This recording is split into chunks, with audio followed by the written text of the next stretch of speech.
Okay,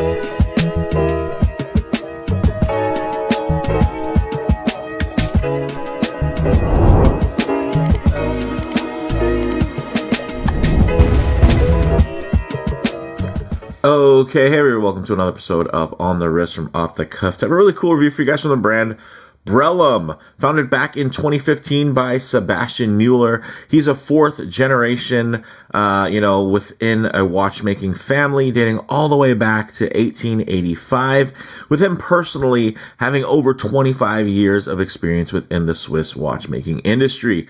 Now, Brellum Swiss Watchmaking is an independent Swiss brand developing, producing, and marketing high-quality timepieces for admirers of exceptional craftsmanship. Now, in terms of the type of watch, this is really what Brellum is known for, of course, within the genre of chronographs.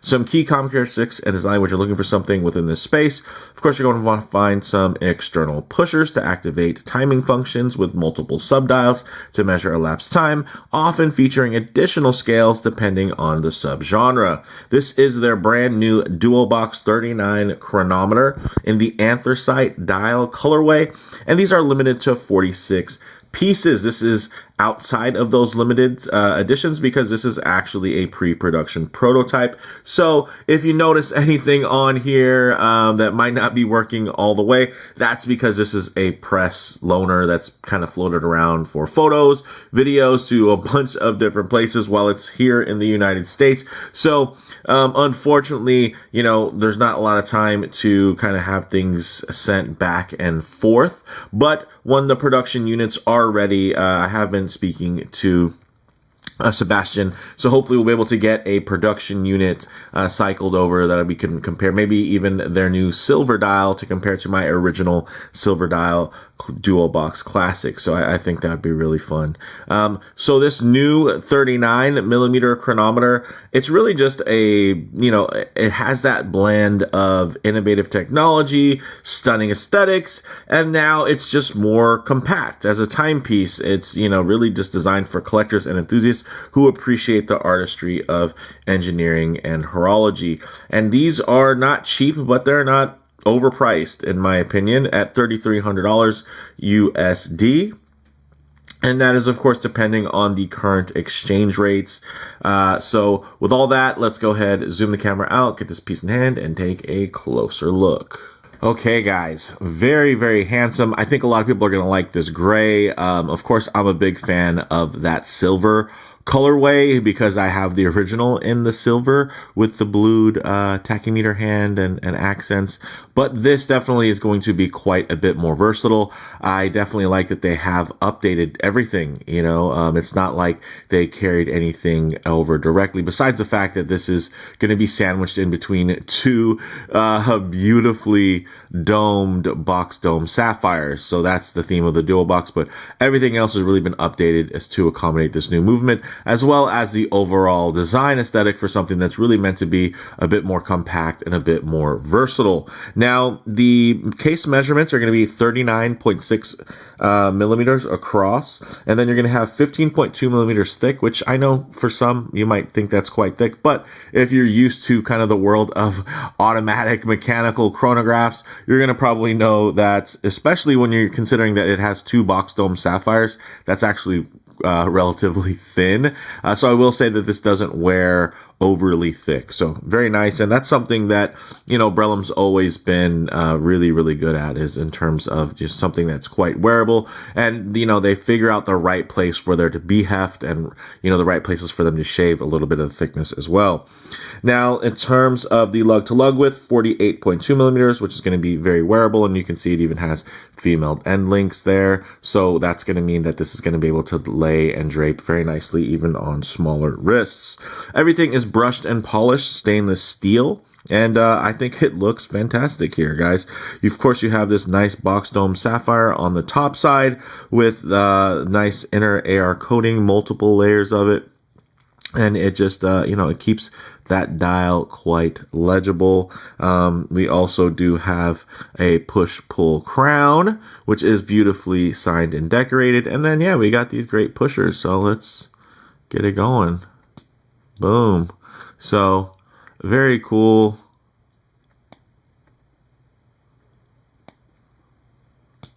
All right. I like it. Now, getting into the movement, let's go ahead and take a look here. Let me try to find the right type of angle we can get on there. And ooh, look at that. That is gorgeous. You can see a little something popping out there, a blue column wheel. So this is going to be the automatic Brellum BR110 chronometer. It has a 60-hour power reserve, beats at 4 hertz or 28,800 vibrations per hour in terms of the beat rate. It's a column wheel chronograph, and it is a Lejeune Perret or LJP bass movement. So of course that is going to be setting the bass, and then they do, of course, quite a bit of their own modifications, whether they be, visual in terms of blued screws and additional decoration and perlage. And then of course within the timing tolerances and everything from that perspective. So very, very nice. And of course, like all Brellums, this is going to be a chronometer, a Swiss chronometer. So it's going to have nice tight tolerances in terms of timekeeping there. We'll just let that keep running to keep the visual interest going. All right, now in terms of the dial, you're getting this multi-level sunray dial that has diamond cut indices. Guys, the details on these indices, on that applied logo, my goodness, it has that cool Wavern dragon, the European dragon there at the top at the 12.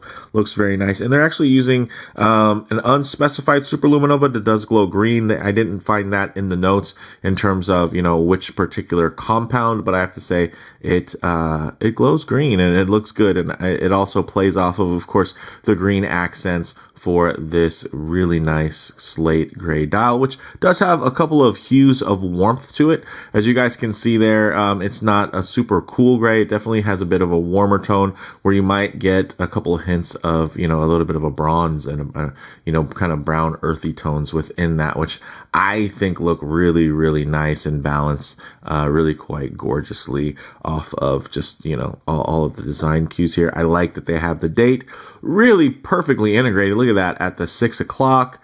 We have it. It's just chilling right there, set inside of the 6 o'clock subdial, which is great and definitely works from a visual design standpoint. It's not sticking out. It's not sandwiched in between somewhere. It doesn't have a weird cutout or anything like that. It's just there and it looks good. So kudos to Brellum.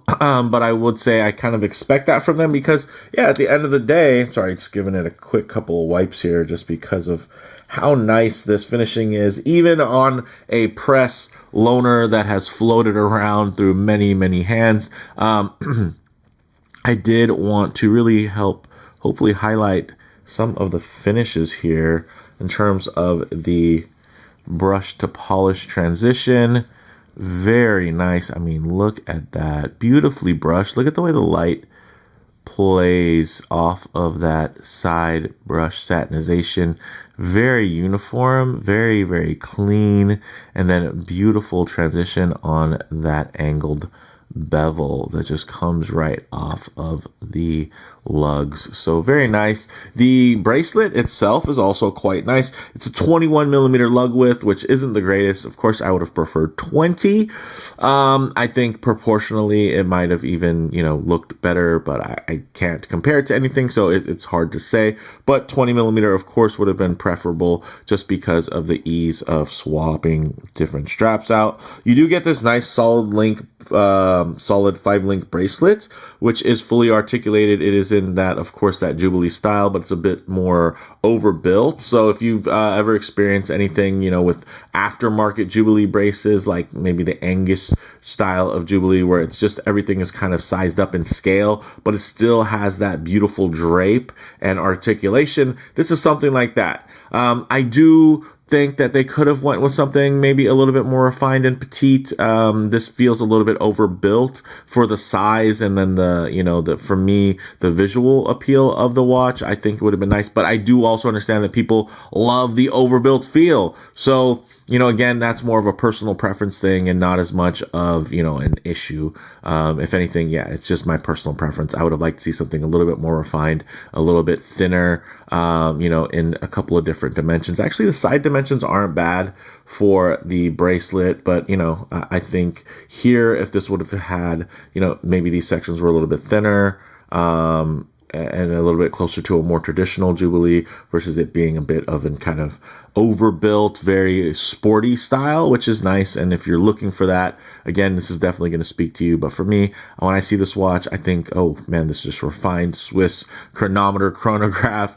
And yeah, so I guess maybe I romanticize the aesthetic a bit more than the typical market segment. Now, this bracelet actually is held together with a pin and collar style of construction. And I will say, as somebody who sizes all of my own bracelets, this one was a little trickier, right? Because it actually has a single collar that actually passes through all three center links. So you have to align those as you're putting it through and then just kind of flop the outer two in. So those of you who size your own bracelets, you'll probably be able to understand that. Those of you that don't worry about it. Just let your jeweler worry about it. Now, in terms of the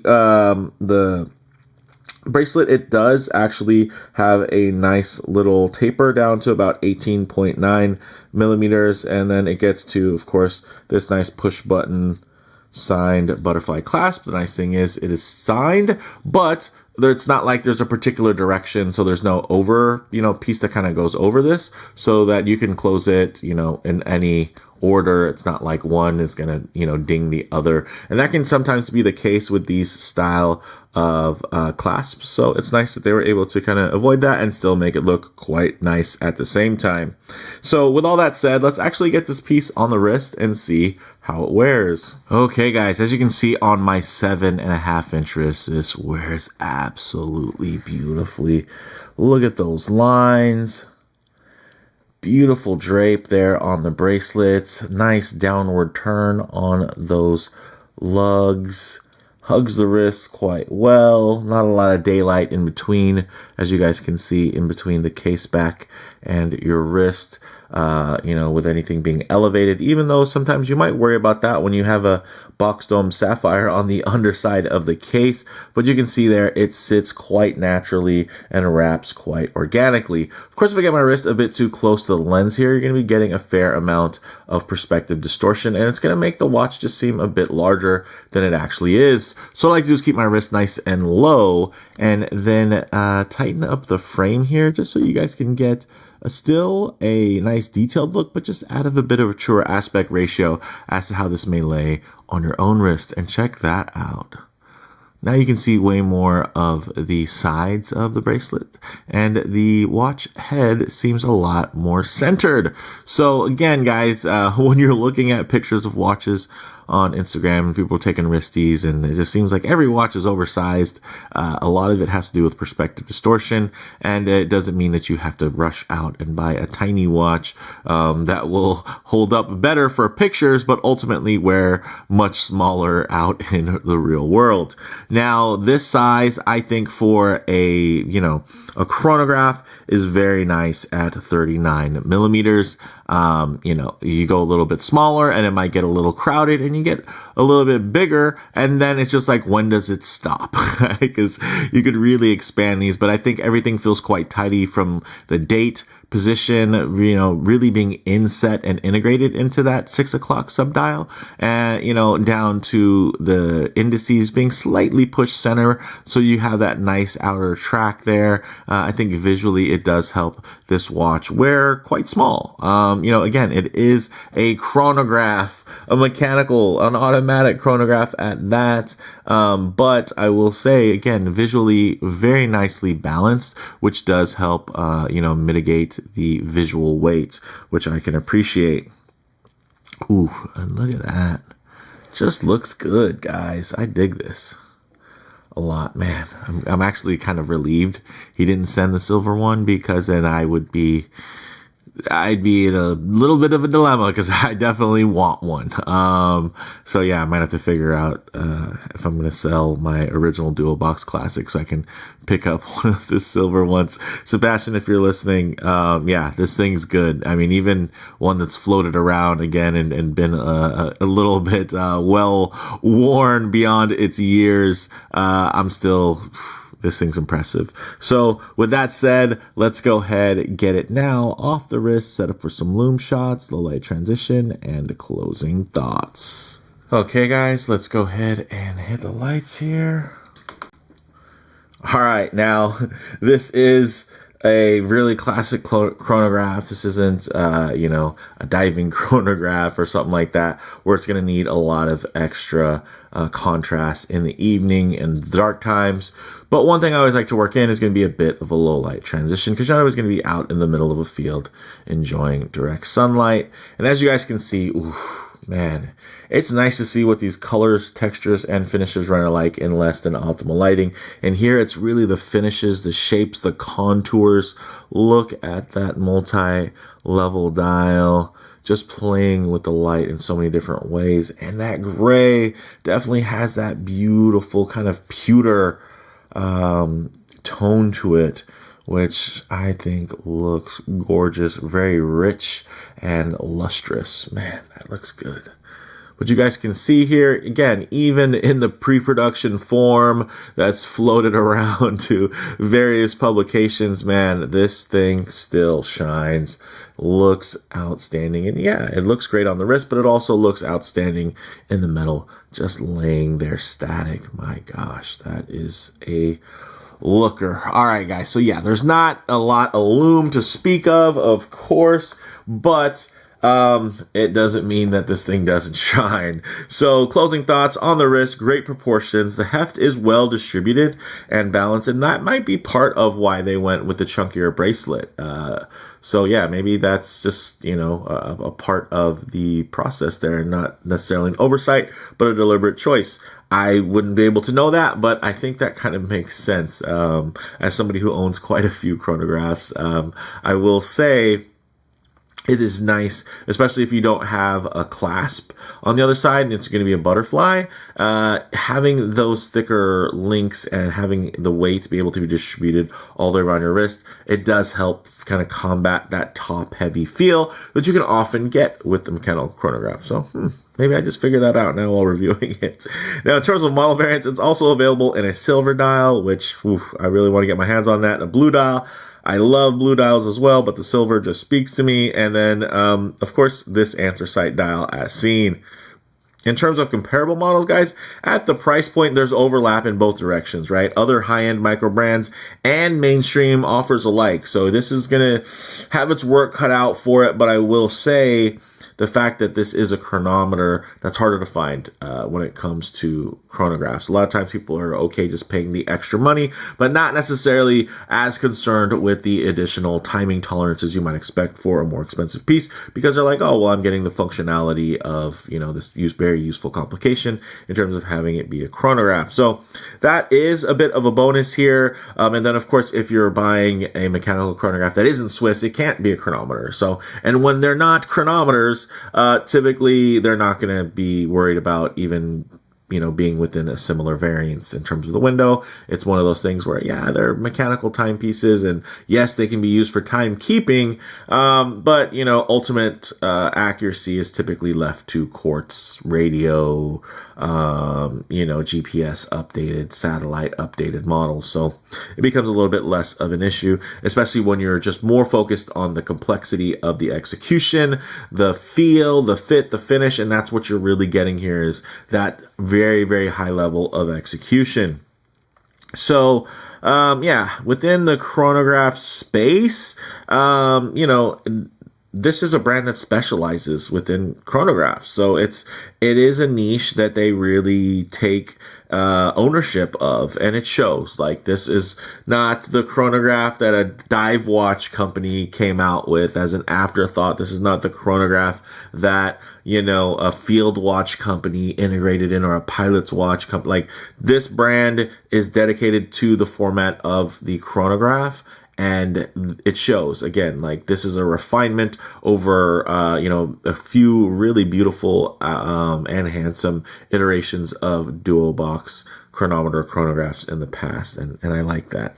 So for me, guys, bottom line, I'll always have a soft spot for this brand, considering the original Duobox Classic was probably my first big wristwatch purchase. All those years ago, and all these years later, I think it's great to see the brand continuing to evolve, offering this beautifully refined 39mm option. And as much as it's like, yeah, I wish it had 20mm lugs, or, maybe a more refined bracelet. Not even less articulated, because it's articulated beautifully, finished beautifully, but maybe just something that aesthetically, again, just subjective here, just had a different look to it that was maybe a little bit more upscale, versus this being a little bit more straddling the line between casual and dressy. So yeah, but just like I said, I basically just explained it. This straddles the line between casual and dressy, so it's ultimately more versatile.